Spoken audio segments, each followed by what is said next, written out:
one day I went to book, and then I went the next day, and it was like gone. And I knew her in one of my superpowers, anticipation. And I knew, listen, I know this woman is so overwhelmed right now. She doesn't have time for it. You know what happened there? People were booking my calendar, like, because I opened it up, and then it was like I had like appointment after appointment, and I had to apologize to like 10 people. I could imagine, like I said, and you're coming off a high, which is a great segue, because life is in ebbs and flows. That's right. It's not always sunny. The dance routine doesn't always go as choreographed, right? Exactly. Right. Welcome everyone to another episode of the Investor Deli podcast. Make sure to like and subscribe. I'm gonna do a countdown. 3, 2, 1. Hit that like button, please, and subscribe to the podcast. I greatly appreciate it. Where I can bring many other guests and make them the star. Today we have a beautiful guest. A wonderful person I've met recently that I wanted to meet intentionally, and her name is Kat Aguilar Smith. Kat, thank you for coming on. Well, thank you for having me, Mando. You are the utmost super connector that I know, aside from myself. Yes. But I love meeting you back in Arizona, and we just hit it off, so it feels like family. I thank you so much, and that was my intention, so I appreciate it. You're a mother, a wife, a dancer, a jet setter, the super connector. You have your own rhythm summit that you just launched this year as well. Your podcast is going.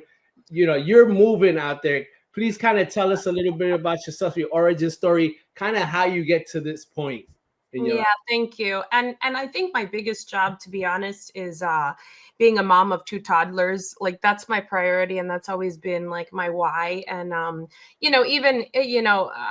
kind of started off as an entrepreneur 20 years ago, and I kind of knew entering first into the corporate world, I kind of knew that it wasn't for me, because I came from Hispanic entrepreneurial parents that were all about their businesses and pushing forward. They showed me work ethic. They both came here from El Salvador and Peru and met in Washington, D.C., where we still reside in the Northern Virginia area. And they really showed me that tenacity, that work ethic. So I loved that part of business. And I didn't really know I loved it until like now I'm reaching, my 40s. I'm like, like, holy crap. Like, I love this area of our lives where we're sitting right now with 2 kids and being able to hang out with some heavy hitters and help them in their businesses as well, because of all the knowledge that we gained. And so my origin story is really 20 years entrepreneur, trying everything, being successful in some, failing in others, but taking those learning lessons and really applying it to what I'm focusing on now, which is working with a lot of family offices, a lot of our buddies, to just have some emerging companies that are amazing, and we help support in any which way we can, because we've worn multiple hats, and everywhere from like the janitor to like the CEO of company.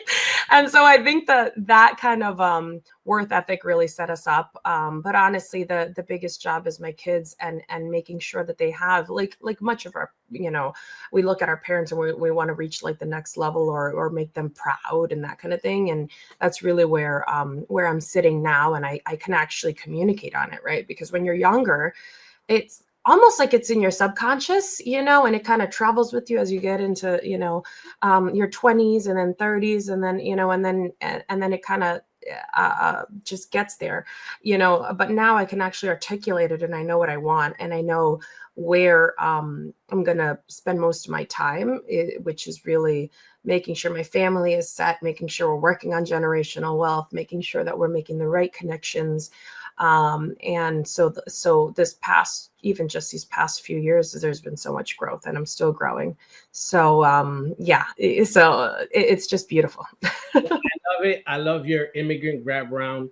My mom was Costa Rica. She's passed now. And it takes a lot to come to a new place, a new country, a new language. It's very courageous. It is. They have a great sense of what they're stepping into and their opportunity that lies there. And that's, I believe, where comes the entrepreneurial spirit. My mom was very entrepreneurial as well. I think that's just a DNA that's an immigrant provides, because I believe sometimes we as Americans sometimes are multi-generational. We might take a little things for granted, you know. That's right. That's Right. right. And so I always love hearing stories like that because it just connects me to my mom and the spirit of entrepreneur. And there's a reason why you are who you are as well. So I like to shout out your parents as well. And shout out Lee, the mic check, the sound the quality control guy. Shout out to her husband Lee as well. He was to make sure everything was right and popping.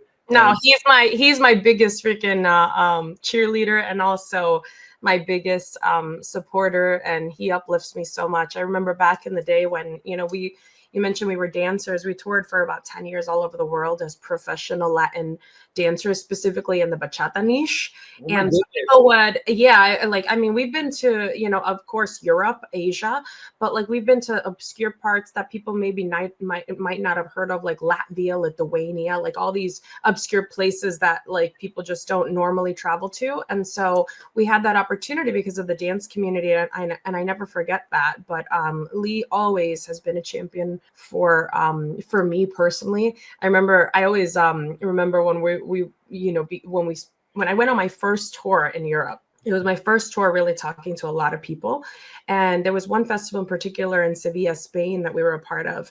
And we were there, and I was just like, I'm just going to be little cat, and I'm just going to like follow your dance moves. And I don't need a mic. I don't need a mic. He goes, no, there's freaking 500, 600 people here. They need to hear your voice. They need to know who you are. And I was just so timid. Like it was so in my mind about like, I don't want to speak in front of crowds, and I just want to like be the side, we were killing it at that point doing our workshops. But you know, he's always been a champion for me, so I can't not mention Lee. Also, he's just been so freaking amazing, a champion for my success, and why we've also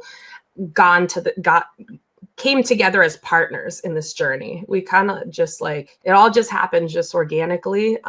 We didn't really mean to fall in love. And then it was just like, but we met on business terms, we fell in love, and we've been skyrocketing since. So it's beautiful. Beautiful. That's awesome. Again, shout out to Lee. Matt, what's exciting you now? What's going on in your life that you like, oh my God, I'm so excited to be in this portion of my life and see what's up. Well, first I got to meet Mando in freaking Arizona. Woo!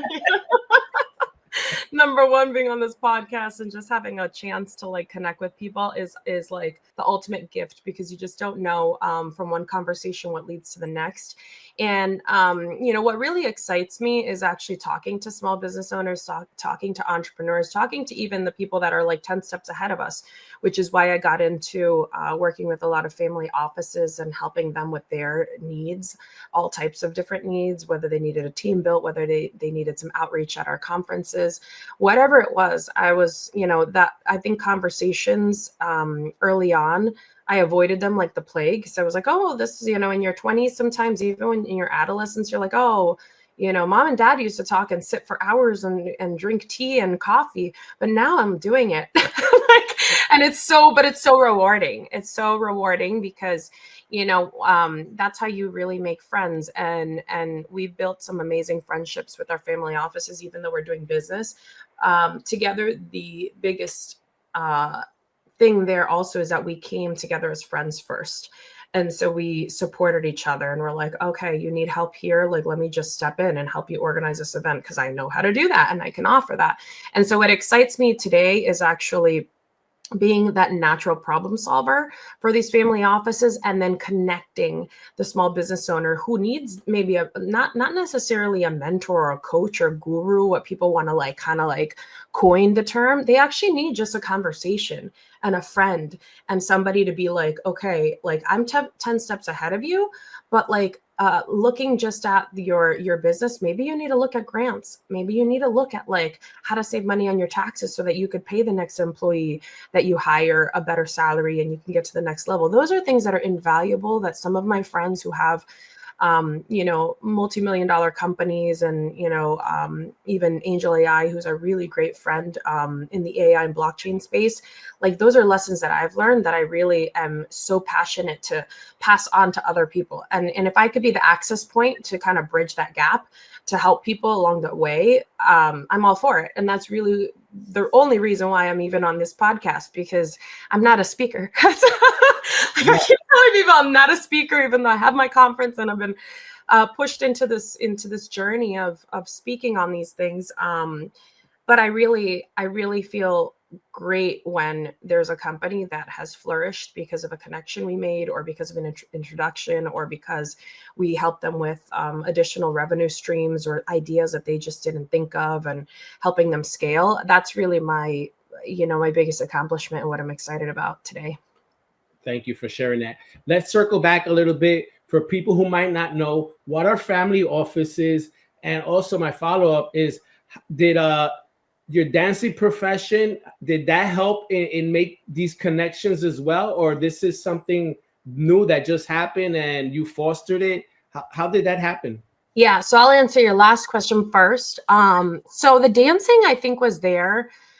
We got really great in our niche, traveled the whole world for 10 years, all over the world. And that was beautiful. We met so many amazing people.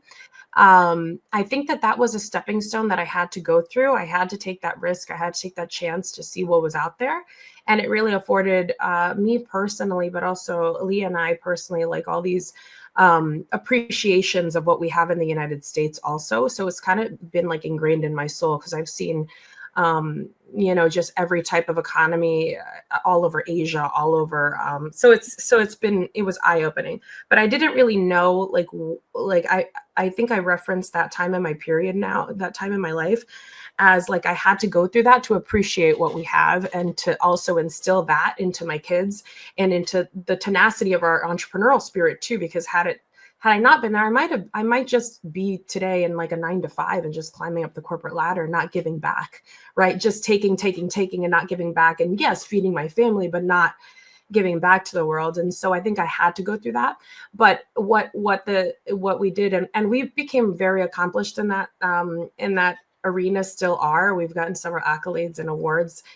We built a dance festival that has 4,000 people that come into Washington, D.C. every year, and it's 18th year this coming August. Like 18 years of doing that. And I was like, it's still part of my life, but not so ingrained as it was before. But on that side of things, honestly, I kind of needed to go through that and go through the hustle, because although people see like the travel and, oh, you're in front of all these beautiful people and you're dancing and all this stuff, they don't see like how hard it was to get there, the 18 hours to go there, the sleeping in the airports, I mean, we have stories, and Lee has even more stories because he was touring a little longer than I was. But there were stories there, but it kind of fed into the ecosystem. Now today, working with family offices and what we call like the ultra high net worth individuals, the people that have already amassed a certain amount of wealth that they can just kind of decide where they put their money and decide how they invest and how they live their lives. That side has given me more opportunities to really understand that the world is a lot smaller than what we actually think. You think, oh, I have to plan this whole trip to Europe. Actually, if you had business there, you would do that in a heartbeat, because it's a write-off, A. But then B, it's like, you know that it's necessary for your business. It would be, so I relate to that differently. But also those connections have afforded me also like already an automatic inroad to that economy and that family office arena, because a lot of those dancers, a lot of those people that I met were thousands of people, thousands, that now I can tap into and say, hey, Dance Network, is anybody doing dance, but also in financial services, or also doing real estate in your own country? Like, yeah, oh, I'm from France and I've been doing development for 20 years. All of a sudden it bridges a gap a lot quicker, because they already know, like, and trust me. So what happened on that side was it's been a beautiful journey, because it's made the world a lot smaller. But then on the other side, I had to nurture and start a new endeavor with family offices, which was seeing what kind of value I could give them. So I knew that I wanted to work in commercial real estate. I kind of bypassed fixing and flipping and wholesaling and all that, because I already had a business that was 18 years. I have events that, we were touring with all over the country. Like, we were okay. And so I could afford to take risks, and because of our small business, because of our entrepreneurial business. And so what happened there was I created this idea. I honestly, I think I manifested it without even consciously knowing it. Right. Like, talk about manifesting, it's like, like you kind of manifested in it. And that's exactly what happened. I was like, I want to understand how, let's just say this multimillionaire or this billionaire like got to that place. At some point, they were just like you and I, Mando, like being like, okay, how do we get to that level? How do we freaking like they were just regular people as well at some point. They were entrepreneurs. They were hustling. They were trying to figure shit out. Like, how did they act? Sorry, didn't mean to cut. They were trying to figure stuff out. And they basically got to a level that some people never reach, you know, like why not us?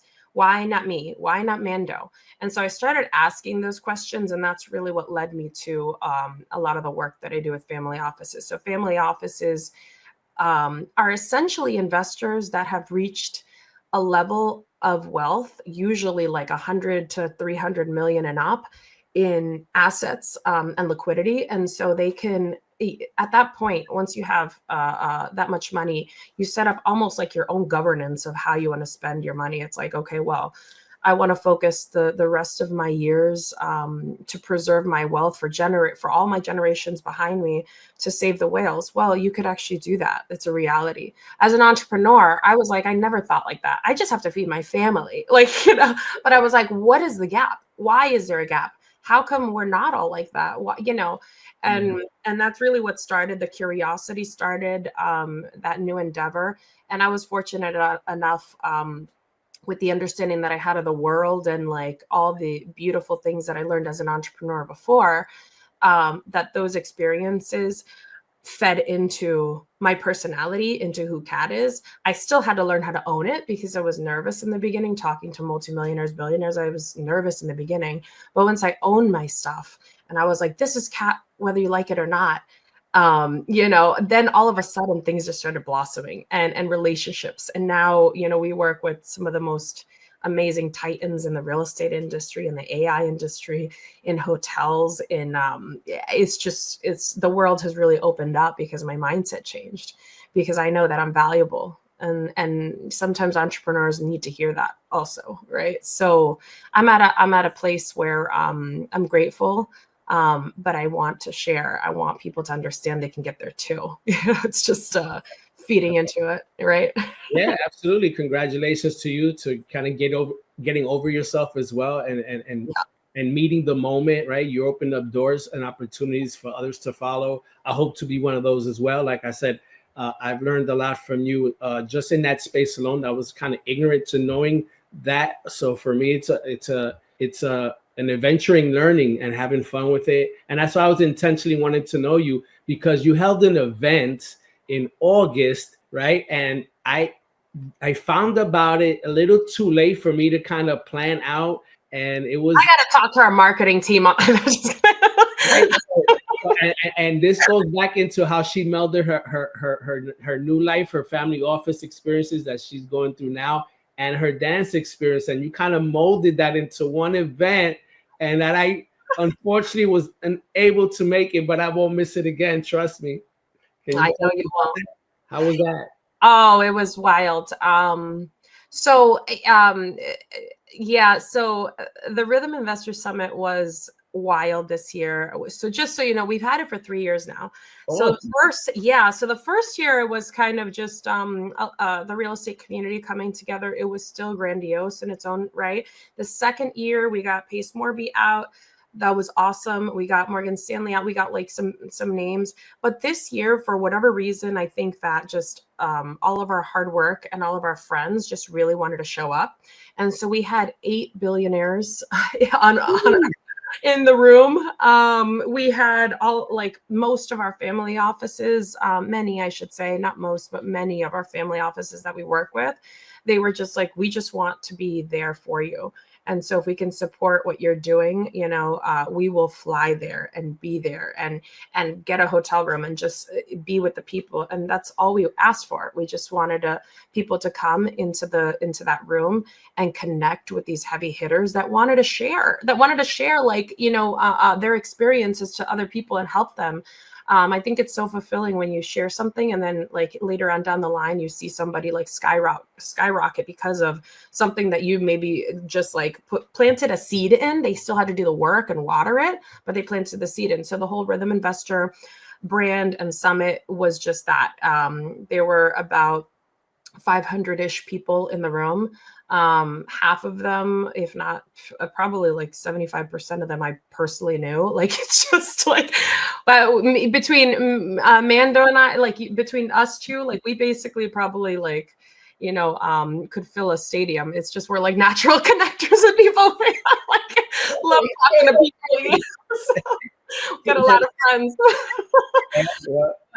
But it was kind of that kind of vibe where it was just a lot of our friends showed up for us, and it was beautiful. We had workshops on everything from starting your own hotel to how to do deals with private equity and family offices and how to get them to become your partners, to everything from AI and blockchain, and just information that entrepreneurs really need in this day and age. And it was beautiful. It was just, it was, everyone left that. It was a one-day event. Everyone's asking now next year for a 2-day event so they could really network. But it was beautiful to see, like Julio Gonzalez, for example, who is one of our really great friends, has his own family office. Julio. On stage, shout out Julio.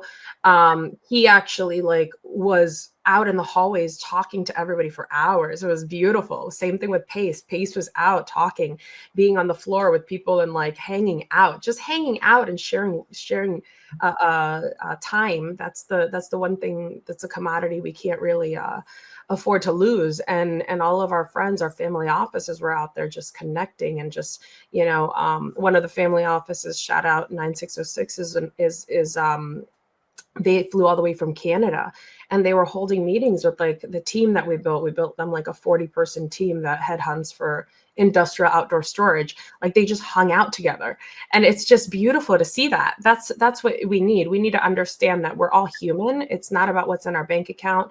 It's really about like we're all human. We can help each other. And so I'm still on cloud 9 from that event. You missed out, Mando, but next year. It was so wild because I there was a link on her calendar. I mean, on her link tree that one day I went to book, and then I went the next day and it was like gone. And I knew her in one of my superpowers, anticipation. And I knew, listen, I know this woman is so overwhelmed right now. She doesn't have time for anything. and I knew it. I said, I'm gonna give her about 2 or 3 weeks to get down from the high, and then I'll reconnect with her, right? Because you are very smart. I'm telling you, I know these things, and you just got to give them some time. Because if you hit someone up right after having that main event, let's say you hit them up the next day, they ain't got time for you. They just literally laying that high. They're just trying to get their life back together. I took off like 2 weeks after that. And people were booking and you know what happened there? People were booking my calendar, like, because I opened it up, and then it was like, I had like appointment after appointment, and I had to apologize to like 10 people. I was just like, guys, I'm on vacation right now. I just had like and mind you, like, okay, so what happened there was it was a 1-day conference. All of our family offices came. We had, and then after that, we had 4 days of our festival, which at that point was 17th annual. But we had 4,000 people coming for our dance festival for 4 days. Yeah. And so it was just like a whirlwind. It was coming off of one high of our investor summit that we just pulled off, and it was beautiful and amazing. And then coming into another room of love, which was all centered around salsa, bachata, dance, concerts, you name it, like just personalities from all over the world at that. People flew in from everywhere. And so that like culmination, like I was wiped out after that. Like I was wiped out. I could imagine, like I said, and you're coming off a high, which is a great segue, because life is in ebbs and flows. That's right. It's not always sunny. The dance routine doesn't always go as choreographed, right? Exactly. Right. So where have been some of the struggles, some of the situations that that you had to face your fears and you had to overcome, that people can relate to and people can learn lessons for you personally in business? Those lessons are important for people to hear so they can learn from those and not make those same mistakes, right? And Can you impart some of that wisdom as well? I think the biggest thing is mindset. I mean, it kind of sounds like cliche. It's not. I kind of almost don't want to even use that word, but it's tied into confidence. It's tied into like who you are as a person, your values. It's tied into a lot of that. So I was at breakfast with one of my best friends, shout out Amanda Panda, and she's a beast in the freaking tech world. And she asked me kind of the same question. And the one thing that I can really pinpoint is when I first started getting into this, and I came back into real estate because my family is actually, we have a real estate brokerage here. I got my license as soon as I was 18 and sold a couple houses. Then I, joined Lee's Circus and traveled the world because I was just like, I'm not going to get tied down. So side note, but so I kind of like, I call it like I came back into real estate just at a different level into commercial real estate. And the one thing, the first deal that I had that I needed to raise like $1 million, I was like, can I raise like $1 million? Like what like, that's a lot of money. Never did capital raising, never did anything. And I was just like, but people love us. We have a brand. They like us. They trust us. Maybe I can do this. So I started opening doors and uncovering things. And my biggest catapult, by the way, was my kids, because at that point I had just joined like a lot of real estate communities, just absorbing. And I remember the biggest reason, my why, was because I was pregnant and I had Liam and my firstborn, and I wanted a better life for him. So I was just like, I'm going to go back into commercial real estate. I'm going to do it because I want like to exceed. I want to unlock the next level in this game. Right. And so I, like a lot of these Zooms, I literally had like baby Liam as he was born, like, like newborn, rocking him and raising my hand in all these Zooms and saying, I need to get this value. Right. It was like when you come to like a realization that it's beyond you, it's wild. So motherhood did that for me, thankfully. And so my biggest thing when I was talking to Amanda yesterday was, the mindset thing is something that I think everybody goes through and everybody has to overcome. When I walk into a room now, I have such a confidence because there's been people that have just given me my flowers and been like, hey, this is your superpower, that you are who you are, don't change. But and it took a few years in the shortcoming, maybe the last several years, like I've really been working with these titans, and it took them to validate, even though it shouldn't be like that, right? But that's human nature, right? That's human nature.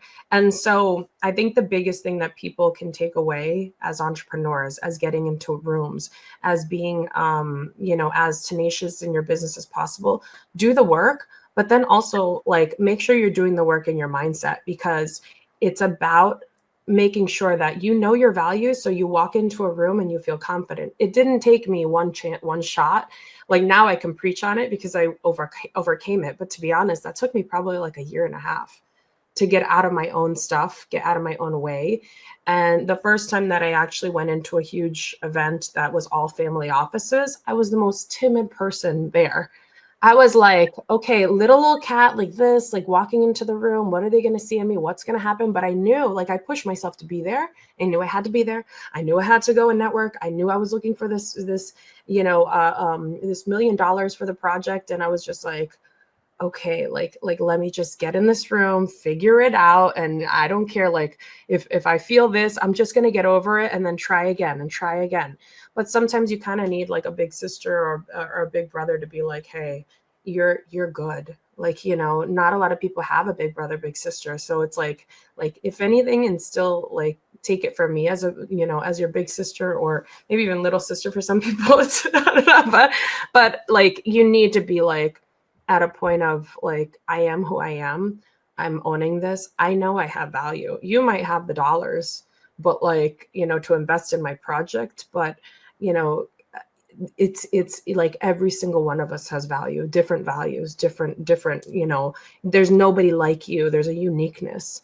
And so even when I speak to people now about like working with family offices, I'm like right now, Mando is going to reach a different type of investor, different type of family office than I might, or we might have the same, but like, there's going to be people that relate to Mando. There's going to be people that relate to Sam, to Lee, to Susie in a different way than I could ever reach. And that's just human nature, because we're just humans. It's, it's part of our DNA.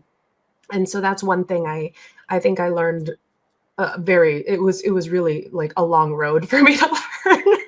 Yeah, and it's so true. It's so important. Listen, like you said, it's cliche, but it's not. It's real, right? Most of us come with walls already built up, That's right? From our past experiences, right? Some of that stuff is ingrained in us from childhood, right? And then you want to conquer them, right? And then you build up an even bigger wall sometimes on top of a wall that's already there, and you're like, oh my god! And how do I overcome?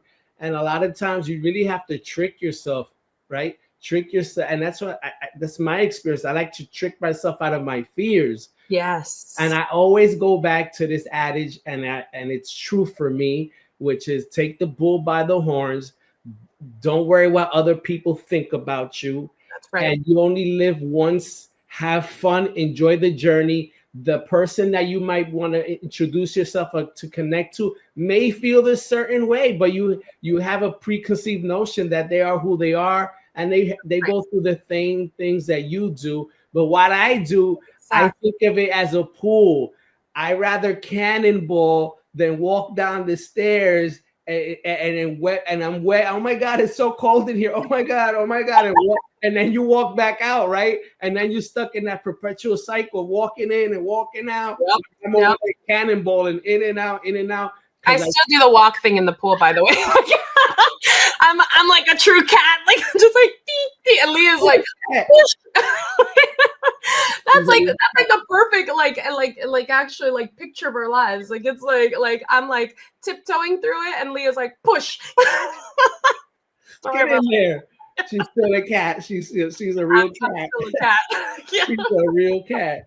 I love that. So true. That is so true. And people, I mean, there's different ways. Like what I've understood, it's like there's different ways you can get out of your own way, but you really have to talk to yourself and be like, what is it? Like, do I need to like some people do good with like mantras, and they wake up to these mantras and they're like, I'm great, like I'm good, like I need to face this dead on, and I need to conquer my fears. Other people need other people to validate. Other people need like a older sibling or a family member to tell them. Like, so you have to figure out kind of like what's right for you, but you need to overcome those fears because life is too short. Like if I, hanging around these billionaires and multimillionaires, if I've learned anything, time is our most valuable asset, and we need to be able to accelerate. If you looking back, like I don't want to have any regrets when I'm older, being like, hey, I didn't take that chance because I was scared. I don't want to be that person that looks back and says, okay, I was just telling you before we started this podcast, I was like, I'm such a big proponent to that, because even like the trip that I'm going on tomorrow to Puerto Rico, I didn't even know about it until the week prior, and I said yes. How many people would actually say yes? I know that there's other things going on, but aside from like the material stuff of like the scheduling and all this stuff, like why not say yes? So I always challenge that. That's always been my nature since I was young. I'm a rebel at that. I'm like, why? But why? And so I think that's another thing. It's like you have to understand that sometimes life feeds you opportunities, and you just like own it, take it. Even if it's a fail, you're going to learn something from it. And a lot of people don't want to fail, but failure is what really has amplified us. And going back to your like obstacles and things, we've been in like some of the darkest places too with our businesses where events didn't go well, or just a lot of different instances where like, maybe we were like, oh, actually in Italy, we were stranded for a couple days, like all these things. Like I could bring up so many stories, but it's really how you get out of it is really also like you look back on it. Like for me and Lee personally, we go back and we start laughing about it. We're like, oh my God, that was the funniest thing. At the moment, we didn't have anyone to pick us up at the train station. We had to there's like a whole story. Lee tells the story really well, but like we were stranded in freaking Italy, and at night with as typical Americans with 2 50-pound bags, like it's and like it's like you, but then you can, as long as you can like look back and be like, I appreciate that moment. It taught me A, not to pack so much, but B, that things are going to happen and you just have to figure your way out. Like we ended up hitchhiking with this Italian. It was crazy. But like you think about that and it's like, like there's gonna always be something that doesn't go as planned, and you have to be ready for plan B and plan C. And if you can be flexible, that's also a very American thing, is like we're not flexible. Like if something happens, we're like, oh, okay, like that's it, end of the world. No, be flexible. Be like, okay, well, that happened. What can we do? Take a step back, as if you're advising like your friend. What would your friend do? Right? It's like, so there's a lot there, but the journey, I'm realizing life is a journey. It's definitely a journey. You have to be open for the journey. If you're not open for the journey and you just want to set your own thing and you want to life, that's not life. That's that's not life. You're just existing. Yeah. Kat, thank you for that. And I believe the message for our audience is to overcome and have your breakthrough, whatever form it comes. It's to overcome and then have that breakthrough there has to be a light at the end of the tunnel, right? So thank you for imparting that wisdoms. And I like to say a lot, our losses are lessons that we turn into wins, right? So they're all the same. It's kind of just how you have the perspective to turn that L into a W. So turn your L's into W's, overcome and break through. Yes. Kath, thank you. I like to get into what I call the makings of a hero. Where are you excited about your business? Where you want to see your business? What is the legacy you want to live? And how are you going to go about it? Oof, I thought legacy was dancing around the world and being a world-class bachata dancer, and DCBX, and like DCBX is our dance conference in August, the one that followed Rhythm Investor, and we thought that was it. We were going to just produce amazing events, bring people together. It was going to be just a high in our lives all the time. How much I've grown, oh my God, is just like, I mean, it's just crazy how much Lee and I have grown. So now I'm still figuring that piece out, the legacy piece. I think that right now we're in our prime to help bridge the gap between small businesses and our heavy hitter people that have been 10 steps ahead. And so what we're doing in particular right now is doing Rhythm Investor events all over the world. And those events are doing exactly that.